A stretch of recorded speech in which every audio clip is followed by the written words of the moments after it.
Here is a detailed analysis of Christ Stopped at Eboli by Carlo Levi, one of the most powerful works of 20th century Italian literature.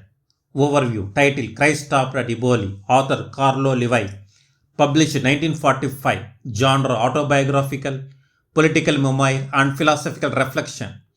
Setting: 1935 to 1936. The remote southern Italian village of Gagliano.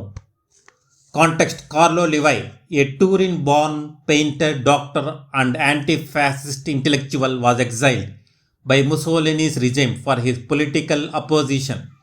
His confinement in a poor southern village led him to confront a world far removed from the modern urban north, a world seemingly forgotten by history and the state. The book's title comes from a local saying: Christ stopped short of Eboli. Eboli is a town marking the boundary between Italy's developed north and its neglected south. The phrase symbolizes how Christianity, civilization, and government never reached these forgotten southern peasants. Themes and analysis. 1. The North-South divide. Levi exposes Italy's deep socio-economic and cultural split. The industrial north, educated, modern, politically engaged. The agrarian south, primitive, fatalistic, isolated. The peasants of Gagliano live in poverty, superstition, and resignation, products of centuries of neglect. Levi's portrait indicts Italy's national conscience. The state has abandoned its own people. 2. Exile and observation. Exile becomes a lens for moral and political discovery. At first, Levi feels alienated, a foreigner among peasants, but gradually his medical work and empathy win their trust. Through his eyes, the reader pursues the timeless rhythm of peasant life: birth, death, famine, superstition, and the struggle to survive. Levi writes not with pity but with reverence, seeing in their endurance a form of dignity and authentic humanity missing from modern civilization. 3. Political critique of fascism. Levi subtly condemns fascist bureaucracy and the empty idealism of urban intellectuals who ignore rural misery. The fascist officials who rule Gagliano appear absurd, detached, and cruelly indifferent. The regime's grand ideology means nothing in a place where hunger and malaria dictate existence. 4. Religion, fatalism, and myth. The peasant's world is pre-Christian in spirit. Religion exists as superstition and ritual, not organized faith. The saying, Christ stopped at Eboli, reflects their abandonment by divide and human powers alike. They live in a mythic, timeless world, untouched by progress or salvation, both spiritual and political. 5. Humanism and compassion. Levi's deepest message is humanistic. Understanding and compassion are revolutionary acts. By practicing medicine, painting, and listening, he bridges the gulf between modern Italy and the forgotten South. His empathy restores dignity to those long denied a voice. 6. Nature and timelessness. Levi often describes the landscape barren, dry, and eternal as both beautiful and cruel.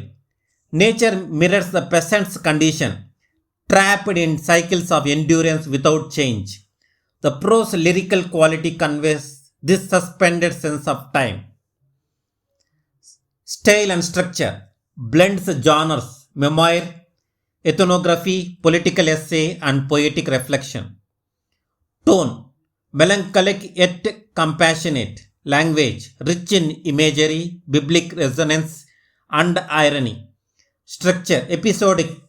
Each chapter records encounters, customs, or reflections rather than a strict narrative progression. Philosophical insight. Levi sees modern civilization's failure not just in politics but in its moral blindness. He suggests that progress without empathy and inclusion carries eternal and internal colonies within a nation, the South being Italy's own colony. The book thus anticipates later discussions on post-colonialism and subaltern studies. Conclusion: Christ Stopped at Eboli is more than a memoir of exile. It's a moral meditation on civilization's limits and humanity's forgotten margins. Levi transforms political exile into a spiritual awakening, discovering that the peasants' isolation reveals not their backwardness but society's failure to include them in its vision of progress. Chapter wise summary of Christ Stopped at Eboli. Chapter 1: Arrest and Exile. Carlo Levi, a doctor, painter, and anti fascist intellectual, is arrested for his opposition to Mussolini's regime.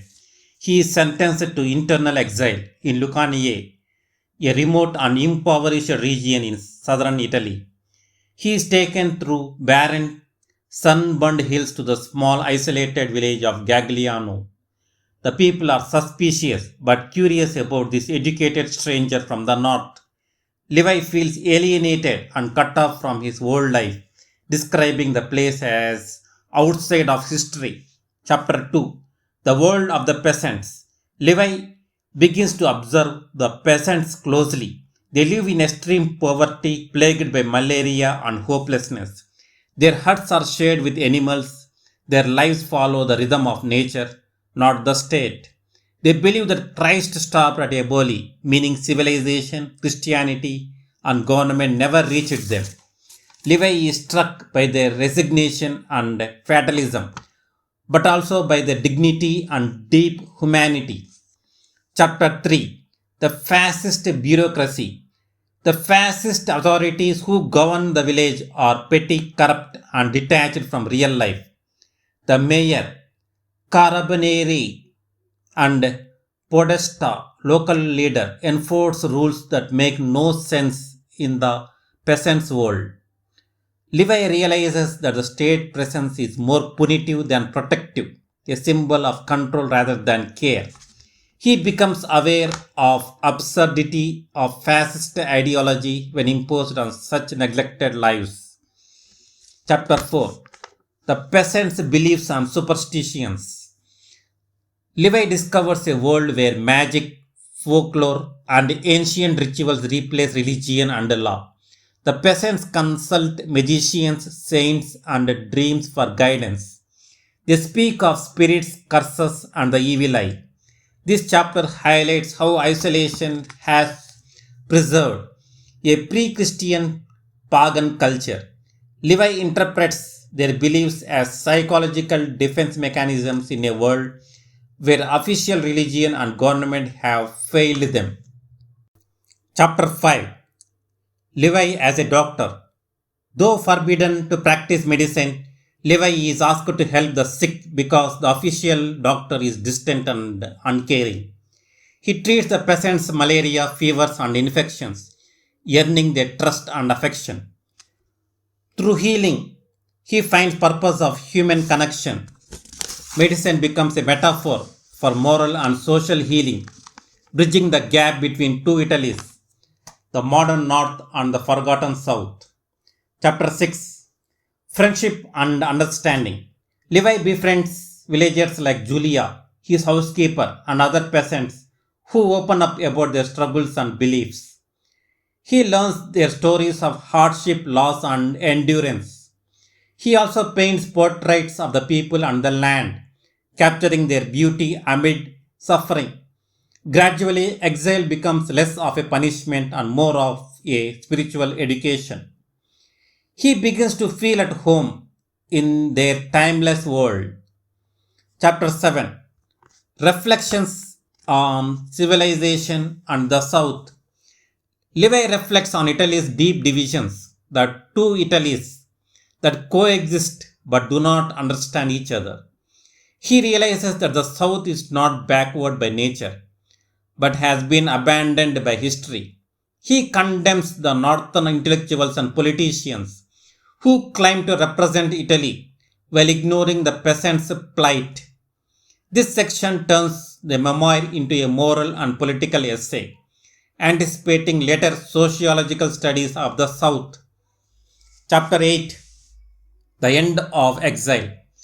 After a year of confinement, Levi is suddenly informed that his exile has ended. He must leave Gagliano and return to the north. The news brings mixed emotions, relief at freedom, but sadness at parting from the people who taught him the meaning of humanity. As he leaves, he feels that he is leaving behind a world that will remain unchanged, a place untouched by time, still waiting for Christ to come. Final reflection. In the end, Levi realizes that the peasant's suffering is not just physical but existential. They are outside history, forgotten by the modern world. His exile becomes a revelation. Progress without compassion is meaningless. The south of Italy, in Levi's view, is a mirror of human neglect, reminding modern society of its moral duty towards its most marginalized members.